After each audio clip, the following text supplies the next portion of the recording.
Hola, hola mis amigos, ¿cómo les va? Es un gusto saludarles. Les habla su amigo el doctor Javier Barba Criollo. En esta ocasión vamos a analizar este tema, el número 14, sobre los medios o los recursos, vamos a decir así, que ha dejado el Señor establecidos para la predicación del Evangelio. ¿Qué recursos ha dejado Dios? Bueno, primeramente vamos a partir analizando quién es el dueño de todo, ¿sí?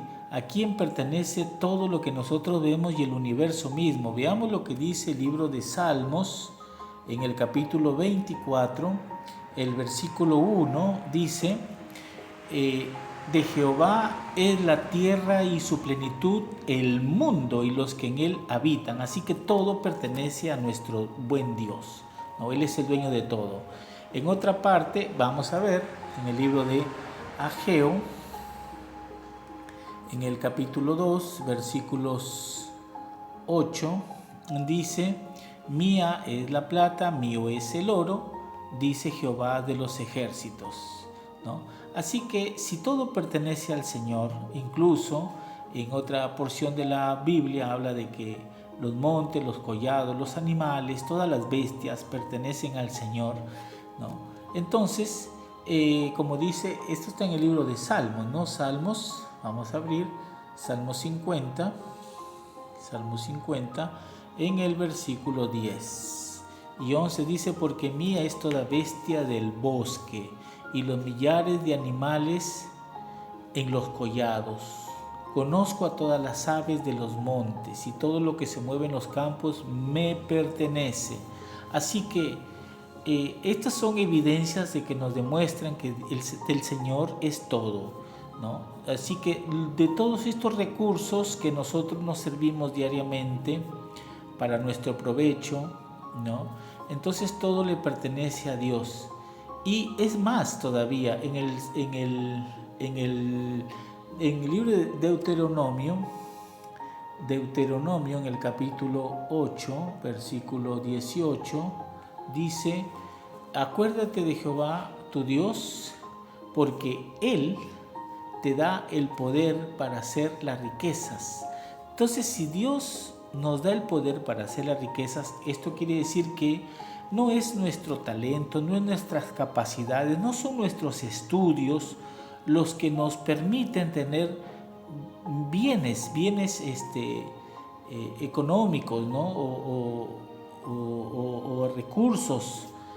No, nada de lo que tenemos es nuestro.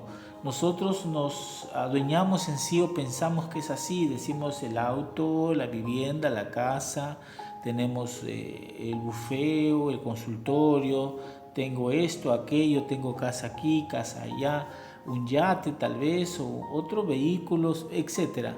Pero lo cierto es que esos recursos que nosotros tenemos, los tenemos porque es el Señor, como dice aquí, el que nos dio el poder y la capacidad, desde luego, para poder hacer esas riquezas.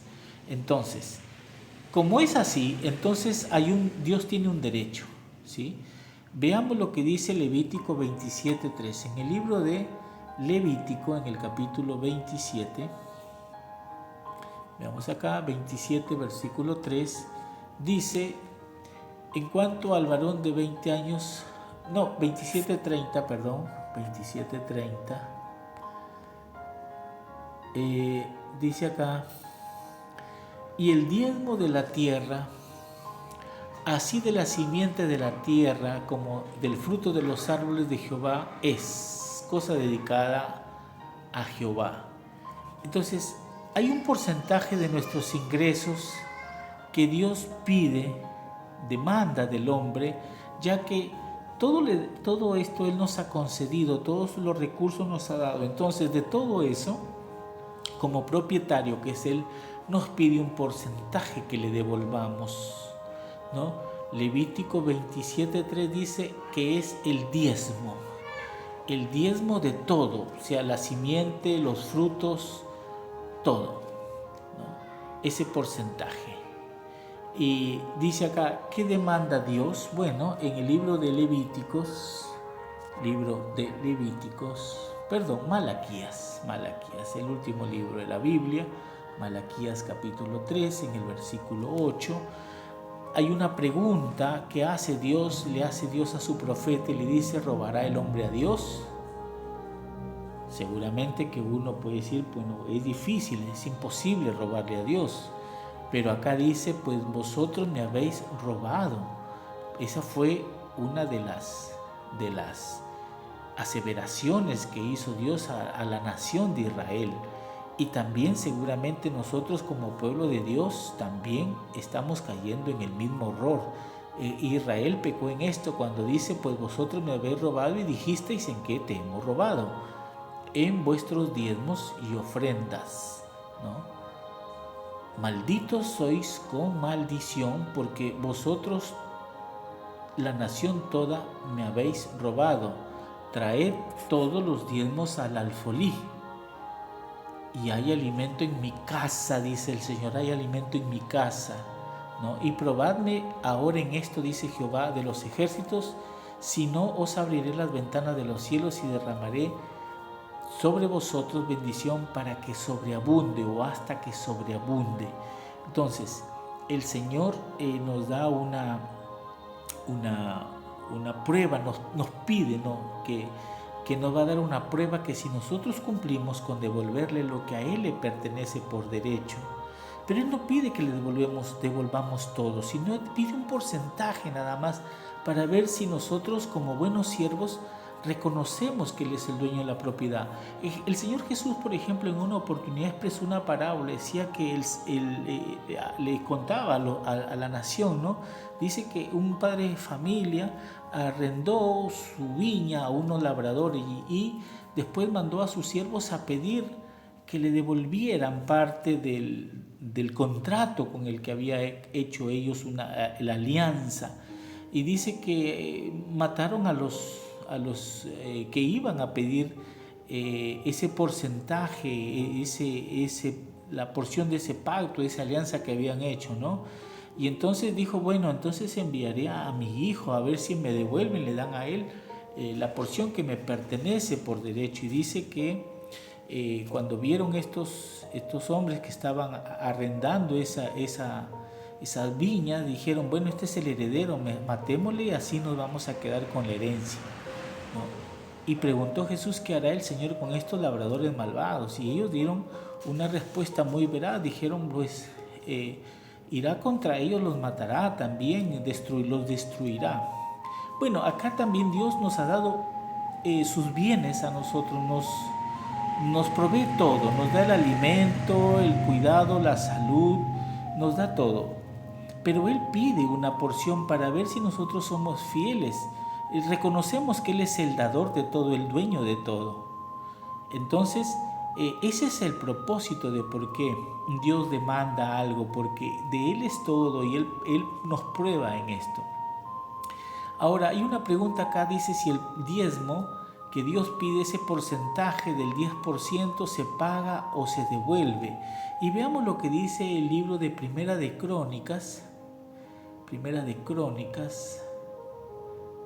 en el capítulo 29, en el versículo 14, dice, porque ¿quién soy yo y quién es mi pueblo para que pudiésemos ofrecer voluntariamente cosas semejantes? Pues todo es tuyo y de lo recibido de tus manos te damos, ¿no?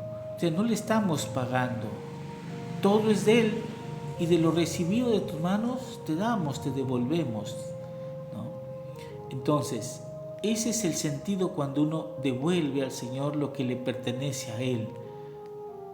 Bien, ¿cómo debemos entregarlo? La cuestión es esta: Dios no se va a enriquecer con lo que nosotros le devolvamos, porque de Él es todo. Ya lo vimos que Él es el dueño del oro, la riqueza, la plata, todo le pertenece. Pero ¿cómo ama o cómo debe entregar la persona que le devuelve al Señor lo que le pertenece? En el libro de Segunda de Corintios, en el capítulo 9, versículo 7, dice así: cada uno dé como propuso en su corazón, ¿no? El diezmo es algo que uno lo devuelve, pero también hay otras ofrendas, como hemos visto, ¿sí? Hay otras ofrendas que salen del corazón del hombre en un sentido de gratitud, como cuando Dios le dijo a Moisés, le dice que traigan ofrendas para la construcción de su santuario, de su templo. Y la gente cada uno traían oro, plata.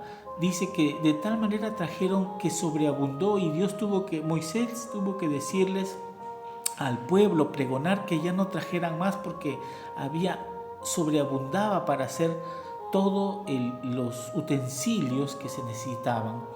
Entonces, cuando el hombre lo entrega con corazón alegre, como dice aquí, cada uno dé como propuso en su corazón, no con tristeza ni por necesidad, porque Dios ama al dador alegre.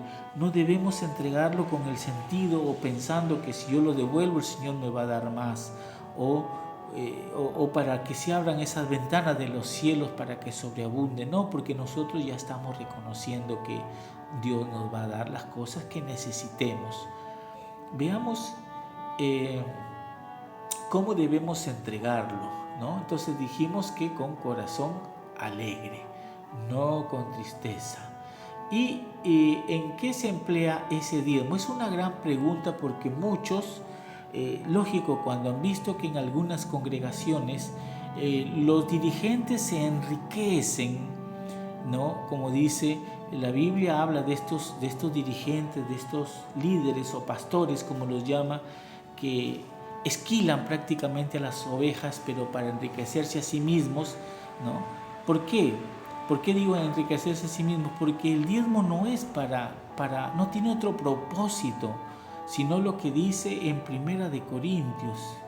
En Primera de Corintios dice así, en el capítulo 9, versículo 14, dice: así ordenó también el Señor a los que anuncian el Evangelio, que vivan del Evangelio. El apóstol Pablo decía que él podía exigirles a las iglesias que lo sostengan, como decía el mandamiento, ¿no?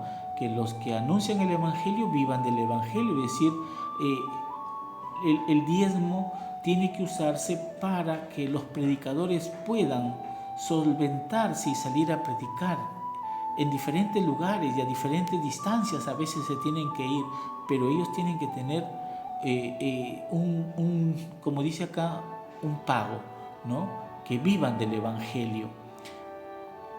Pero hay otros, como decíamos, que se enriquecen. Pablo, en cambio, decía que en una oportunidad expresó, dice: ¿acaso cuando en el Antiguo Testamento él utilizó un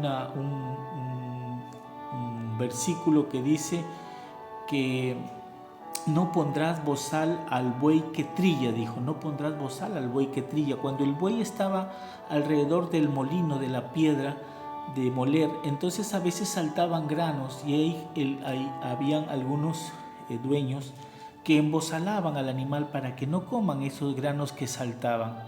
Y Pablo dice: ¿acaso lo dijo Dios por los bueyes? No lo dijo por nosotros. Dice que tenemos que vivir del Evangelio, ¿no? Entonces, ¿en qué se emplea el diezmo? Se emplea en la predicación del Evangelio, para sostener a los ministros, obreros que se encuentran dedicados a esa labor.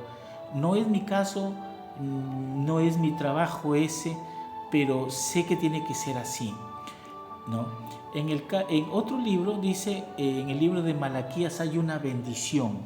En el libro de Malaquías, capítulo 3, la bendición que ya leímos, ¿no? Capítulo 3, 10 dice: traed todos los diezmos al alfolí, ¿no? Y aquí se puede entender como que dice: traed todos los diezmos. Pero también tal vez está diciendo: traed todos vosotros, traigan, usted y yo, traed todos los diezmos al alfolí, y hay alimento en mi casa. La casa del Señor se sostiene, los ministros se sostienen, los obreros, los predicadores se sostienen. Hay alimento en mi casa, y pruébenme ahora en esto, dice Jehová de los ejércitos, si no os abriré las ventanas de los cielos y derramaré sobre vosotros bendición hasta que sobreabunde. El Señor ha prometido que a los que guarden su palabra, a los que cumplan sus mandamientos, el diezmo no es algo nuevo. Abraham, aún antes de que exista un solo judío, antes de que exista un solo israelita, ya Abraham le dio los diezmos de todo al sacerdocio, al sacerdote Melquisedec, ¿no? Del cual Jesús también dice que es sin genealogía, que no tiene genealogía. De ese sacerdocio es que es Jesús sumo sacerdote. Y Jesús, por ejemplo, él dijo que, o criticó a los de su pueblo, a los de su nación, que diezmaban todo, el eneldo, el comino, la menta, todo, pero no hacían buenas obras. Entonces, esto era necesario hacer sin dejar de hacer lo otro, ¿sí? Entonces, es menester que nosotros sigamos haciendo buenas obras, hagamos las cosas que tenemos que hacer, sin dejar, por ejemplo, de cumplir con este mandato que el Señor nos ha dado acerca del diezmo, de devolverle la porción que por derecho le pertenece. Dios te bendiga abundantemente. Vamos a hacer una oración. Amoroso Dios, te damos las gracias, Padre Santo, por habernos permitido tener esta meditación, esta reflexión con nuestros amigos. Te pido que tú les hagas conocer a ellos si es esto, toca su corazón para que ellos cumplan este mandato también, y bendícelos a cada uno de ellos para que hagan una experiencia contigo. Estos favores, estas súplicas te las hacemos confiando en la sangre preciosa de tu amado Hijo, nuestro Señor Jesús. Amén. Nos vemos en otra oportunidad. Que Dios me los bendiga abundantemente.